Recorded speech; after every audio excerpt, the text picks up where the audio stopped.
윤석열이 부산에서 어퍼컷을 하면서 청년들이야말로 국정의 동반자다 이렇게 얘기를 했어요. 9월에. 근데 이 어퍼컷이 청년들의 죽탱이를 때리는 거였다라는 걸 청년들이 몰랐다라는 겁니다. 청년들이 청년 정책뿐 아니라 경제, 사회, 문화 등 국정 전반에 걸쳐 목소리를 낼 수 있어야 한다. 모든 위원회의 청년위원을 위촉해서 청년들의 목소리가 국정에 반영되도록 할 것이다. 이러면서 청년 보좌역 2030 자문단을 24개 부처로 확대한다. 정부 부처 인턴 2,000명에서 5,000명으로 확대해 보다 많은 청년이 정부에서 근무 경험을 쌓을 수 있도록 할 것이다.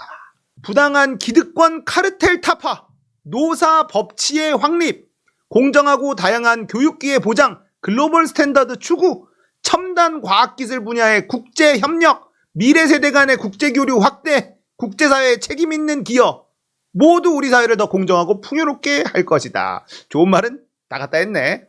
이것은 바로 미래세대인 청년들의 꿈과 도전에 희망과 용기를 불어넣고 여러분의 미래를 더 풍성하게 할 것이다. 제가 오늘 이 행사를 얼마나 손꼽아 기다렸는지 모른다. 제가 대선 캠페인 과정에서 느낀 것은 우리 청년들은 세상을 편견 없이 바라보고 그러기에 우리 사회의 다양한 요구를 가장 잘 알고 있다는 것이다. 어퍼컷 세레머니를 하면서 누군가를 만났는데 여기서 헬스케어 관련 청년 스타트업 킥더허들 얘네들을 만났는데 헬스케어 관련 아시죠? 유니콘팜이 밀어주고 있는 윤석열이라는 사람이 이 비대면 진료 플랫폼에 대해서 얼마나 진심인지 알 수 있는 장면이 여기서도 나오더라고요. 헬스케어 관련 청년 스타트업 킥더허들이 MPPC라는 행사를 했는데 국가유공자와 군인들의 처우 개선을 위해 진행하고 있는 사회공헌 프로그램이라고 합니다. 이러면서 이 모자도 구매하고 청년들을 응원했다. 여기 사진을 보니까 알만한 사람들이 보이긴 하더라고요. 닥터나우라든지 뭐 요런 데 아시죠? 예, 비대면 진료 플랫폼 이걸 엄청나게 밀고 있단 말이에요. 예, 이게 결국 의료 민영화로 간다. 그걸 돕고 있는 게 유니콘팜이다. 제가 많이 말씀드렸죠. 여기에서도 이 사람들을 또 불러다가 만나고 확실히 진심인 것 같아요. 자, 이렇게 청년이 미래고 청년이야말로 국정 동반자고 정부에서 확실하게 지원하겠다라고 이야기를 했는데요. 예산을 보니까 이렇게 나오더라. 청년 관련 내년 예산 상황을 그냥 대충 정리한 겁니다. 청년 내일 채용 공제 4,206억 원을 삭감했습니다. 청년 추가 고용 장려금 2,223억 원 삭감했습니다. 고용유지 지원금 1,260억 원 삭감했습니다. 구직급여 예산 2,696억 원 삭감, 취업지원 예산 2,829억 원 삭감, 사회보험 관련 예산 2,389억 원 삭감, 청년농들 관련 예산도 삭감됐고요. 이공계 청년 관련 예산 80% 삭감했습니다. 청년이 미래고 청년들이야말로 국정의 동반자다 하면서 어퍼컷을 청년들 죽탱이에 날려버린다. 대박이죠.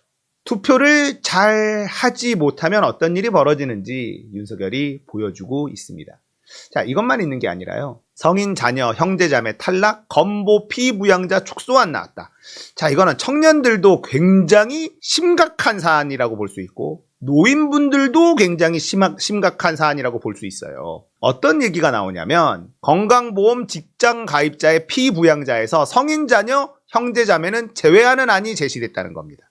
부모님, 내가 직장을 다니면 내 직장 건강보험에 피부양자로 가입을 해서 건강보험 혜택을 받을 수 있잖아요. 그리고 아이들 다 받을 수 있잖아요. 안 돼. 성인 자녀, 대학생 따로 건보료 따로 내야 돼. 대학생들이. 형제자매도 안 돼. 고소득, 일용근로소득, 가상화폐, 금융투자소득세 등으로 부가소득을 확대해서 건강보험료 징수를 확대하는 안도 거론했어요. 건강보험료 낼 때 그동안에 내던 그 기준이 있었는데요. 그거 말고 가상화폐로 돈 번 놈들 이거 다 찾아가지고 건강보험료 더 많이 내도록 하겠다. 뭐 이런 겁니다. 청년들 좋겠어요. 보건사회연구원이 건보료 부과를 소득 개인 중심으로 바꾸는 안을 제안했고 이를 위해서 피부양자 기준을 더 깐깐하게 한다. 배우자 그리고 미성년 직계 비속 그리고 일부 직계 존속. 자, 직계 비속은 아랫사람, 직계 존속은 윗사람입니다. 부모님, 비속은 자녀 이렇게 되는데 미성년은 받아들이는데 성인이 되면 따로 보험료 따로 내도록. 그리고 직계 존속 부모들도 전부 다는 아니야. 일부 직계 존속 요렇게 된 겁니다. 그러니까 노인들도 보험료를 따로 내야 될 수도 있다는 얘기예요. 그리고 대학생들 이제 보험 혜택 받으려면 보험료를 내야 되는 이런 상황이 올 수도 있다는 겁니다. 성년 자녀, 형제 자매 등 단계적 피부양자 대상에서 제외하자. 자, 이렇게 나온 겁니다. 이거 청년들 입장에서 진짜 큰일 난 일이란 말이에요. 그죠? 거기다가 노인들도 보험 혜택을 잘못하면 못 받을 수도 있게 됐다. 자식의 피부양자로 등록돼서 이렇게 보험 혜택을 받던 것도 못 받게 될 수 있다는 겁니다. 돈을 따로 내야 된다. 자, 이건 청년들이나 노인들의 삶에 직격탄을 때리는 그런 일이죠. 근데 뉴스에 잘 안 나옵니다. 전 세계에서 대한민국 제일 부러워하는 것 중에 하나죠. 건강보험이 너무 잘 돼 있다. 물론 대학생들이나 노인들이 자식에게 피부양자, 자식이나 부모의 피부양자로 등록돼서 건강보험 혜택을 받지 못한다 하더라도 그들에게 엄청나게 많은 보험료를 물지는 않을 거예요.